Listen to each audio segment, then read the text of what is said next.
It's Gene from the Mavstar Observatory. Wasn't planning on doing another video today, but I've been watching a few videos from other YouTubers. I'm not going to mention them because I do like them. I respect what they're doing, but some of my thoughts don't fall in line with theirs. And it's on the topic, obviously, from what you can see from the picture, of the food production around the world. And guys, I just think it's very strange how we never blame ourselves for some of the problems that we find ourselves in. And I'm talking in particular more along the lines of agricultural production. You see, over here in the UK, and I know it's the same now for pretty much any Western developed country, it is the same story, that they've all got to start adding stuff to the crops, to the soils, in order to get the crops out of them. It's got to the point where we can't even grow grass in the UK without adding potash and potassium and all sorts of chemicals. At the end of the day, these nutrients that we add to the soils are really important. As it doesn't matter what you're doing. If you're growing potatoes, corn, even rapeseed, if the nutrients aren't in the ground and you keep taking the nutrients out with crops, let's look at it. Some agricultural units in the UK are pretty big.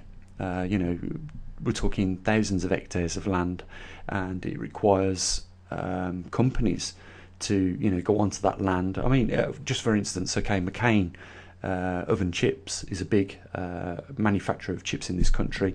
They actually pay people to lease their land so that they can grow the crops in there and get the potatoes out. But if you keep taking out potatoes year after year after year, you're gonna make the soils deficient in certain nutrients. We used to do things a little bit different with regards to agriculture, and with the food prices rising now, it just makes me wonder where we're going. And there's lots of different angles onto this. It's like a brilliant cut diamond. There's loads of facets on it.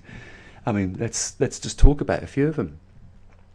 We don't rotate the crops as much as what we used to, and we seem to be adding more chemicals to the ground in order to get the same sorts of crops out. Now, what we used to do a long time ago is leave the land up for a couple of years to recover, so some of them natural nutrients can find their way back in the soils.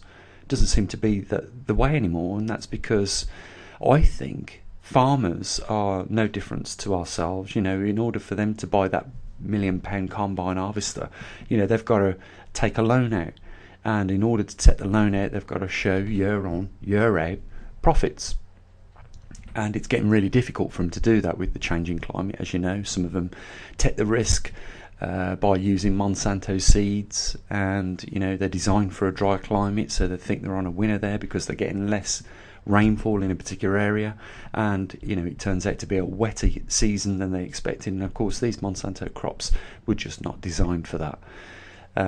Makes you wonder that they would have probably been better off with the crops or crop seeds that had naturally developed over the years, to withstand good rain seasons, good dry periods, and there was more of a hearty crop. But what happens is, when a farmer can't make the repayments back on the land, he loses his land. We're losing good arable land, not just because of the changing climates, but because these farmers can't literally make the payments. And I know it's very common in the United States for these farmers to have like crop insurances, but eventually the crop insurances are going to be no longer viable for farmers if they keep claiming on them year in, year out. And eventually the book's got to stop somewhere. The problem is like I say, it's multifaceted. If you're in the business of rearing cattle, you've still, even in this country, we're doing it. We're adding the nutrients to the grounds in order to grow crops, or even just grass, so that the cows can get the nutrients that they need. If these nutrients aren't in there, the cow stops producing its milk. If it's a dairy cow, it just stops. If it's a beef cow, they fall ill. You end up with dead cattle, loss of profits. I think we're at a period of time where things are really going to start changing. I mean, if we just look at another facet of this crop industry, farming industry or agro. Years ago, there used to be that many people that worked on farms before all these fancy machines come out, and sat nav driven tractors that virtually go around the field on themselves now. They just require a driver in there just in the case of an emergency. It's more economic for a tractor to be driven around the field in a specific pattern, guided by satellites or GPS. But years ago, we used to be able to afford to pay people to do the jobs of the machines today, and food was still cheaper. Now we've got probably a tractor that does the job of 100 people, and food is dearer. So what are we doing wrong with regards to agriculture, and how come we're in so much trouble with the land not having the nutrients in it to grow the crops anymore? Have we overused the land? Were we running at peak agro at a specific time, and we've passed that peak now where we're literally no longer able to keep up with the demand? Is it because there's too many people on this planet? I know people are going to punish me for saying that, but I'm just putting the question out there, guys. What have we done wrong to the point where we have to put chemicals in the ground in order to get crops back out? It never used to be the way, and it is the way right now. If we can't put the chemicals in, then the yields decrease, and on top of that, then we've got seasonal change as well. We have to. I think we have to take a little bit of responsibility. The other thing, that was being talked on one of the channels that I was listening to was, this push to push people into not eating so much meat. I can see that is the case. If we look at some products like corn meat. It's actually, I was interested because we brought it and tried making a spaghetti bolognese out of this corn meat that was processed in the form of mince meat. And, I looked at the packet, and then I had to research what it was made out of. It's basically made out of a mould that was cultivated from dirt. So, they've managed to mass produce this now into a product called corn. But it's like these guys were saying on this channel, what about the proteins in this? Is the same protein content met for your body? And, should we be even eating that in the first place? I mean, we have been used to eating meat now for thousands of years. We are definitely carnivores and not herbivores. We can live on vegetables, but how much nutrients are we going to get through just eating vegetables? I know that there's going to be quite a few people that are vegans and vegetarians that are going to tell us that it's all perfectly well and good to do that, but has our own immune systems developed enough to just do that? It's just some of the questions I ponder. I am really deeply concerned about the way the agricultural industry is going globally. If the United States losing 10% output, it affects global prices. And I go to the shops and I do the shopping in my household, and I've noticed the hike in prices. And I've also noticed that the other thing that's been done lately is we're being sold a large chicken when we know it's a medium chicken, and the medium chicken now that used to be is the small chicken. Of course, we can move across the range. We can look at Costa, decreasing the size of its coffees and increasing the actual amounts on it. I think it was about 10 pence on each cup.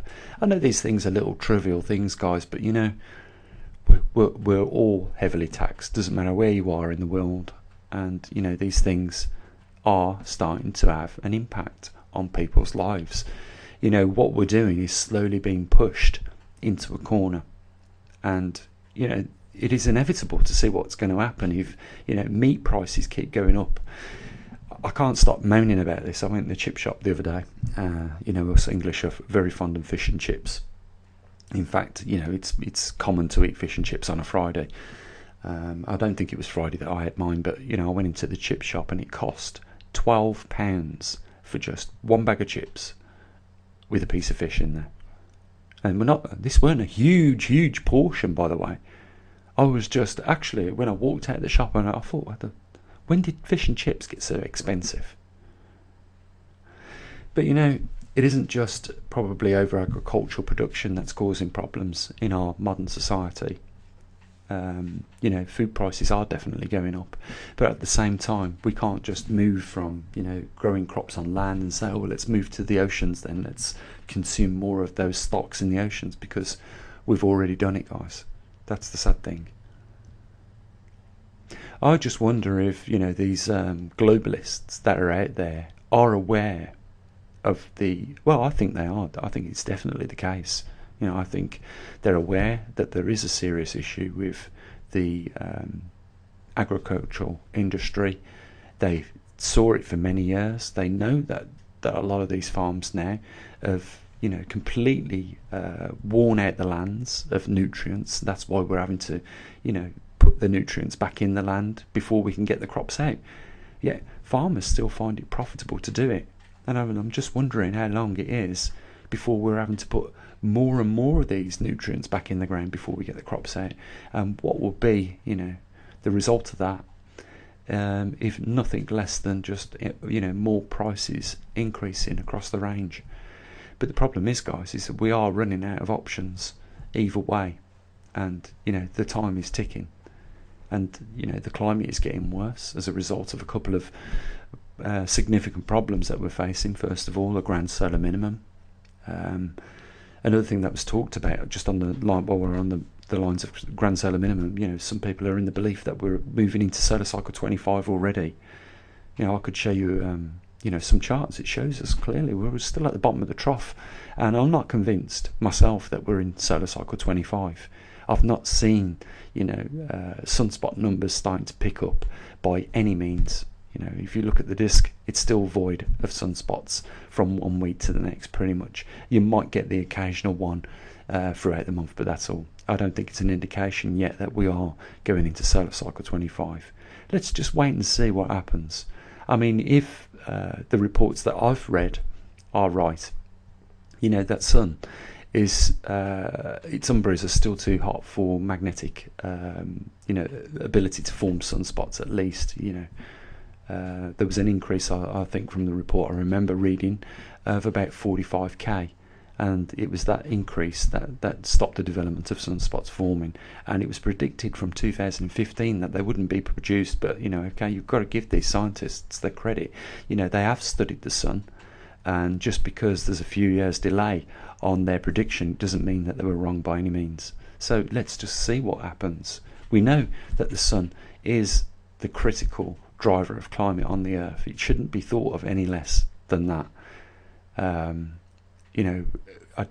We know now it's nothing to do with CO2. CO2 is still rising, and the trees and all the vegetation will thrive as a result of that, but it is not driving the climate higher. There's far more water vapour in our atmosphere, and H2O is just way too much of a greenhouse gas. If you want to classify things as greenhouse gases, for CO2 to be a problem, if there's more CO2 in the atmosphere, then the trees and all the other vegetation is just going to thrive as a result of it.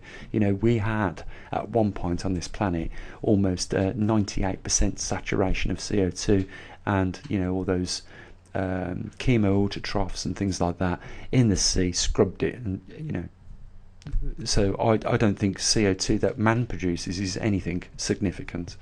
Let's look at the biosphere that we live in, and what happens in a biosphere when things get a little bit warmer, and when the sun starts to cool down on its activity, and what happens during a magnetic reversal. That's what I think we've got a problem with.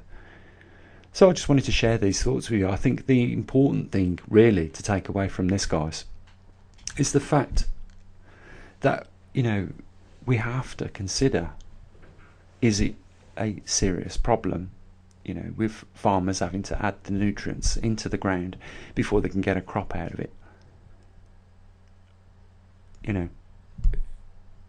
Have we changed for a worse method? Should we go back to the older methods where we let the land lie up for a bit and we rotate our crops a little bit better than what we do. And I don't know, I really don't know, guys. Well, I think we're all facing a financial pinch at the moment with regards to the way the whole system's working, and it only seems to be benefiting just a few people. Maybe it's time we looked also not only at the way we produce our crops, but also whether the monetary system is still feasible in this day and time. I think it's outdated itself. I think something else needs to replace it. After all, for many, many years, as long as we've been using currencies, even right back to the time when it was just silver and gold currencies, I think that we had already barred ourselves from the resources that were naturally on this planet. So I think there's a lot of things to think of. I'm still overwhelmed with our new PCBs, and I'm looking forward to the next few weeks putting some of these muon detectors together. There's quite a shopping list, I've got to say, of parts to get, but I'm sure we'll get there. But just this evening, I just wanted to share a few views with you and get your opinions. I really would be interested in your thoughts on this matter. Do you think we're doing something wrong if we've got to put the chemicals into the ground before we get the crops out? And where is farming going in the future with the changing climatic problems that we're already experiencing? So give me your views on that. That's what I usually do. Take care. Bye for now.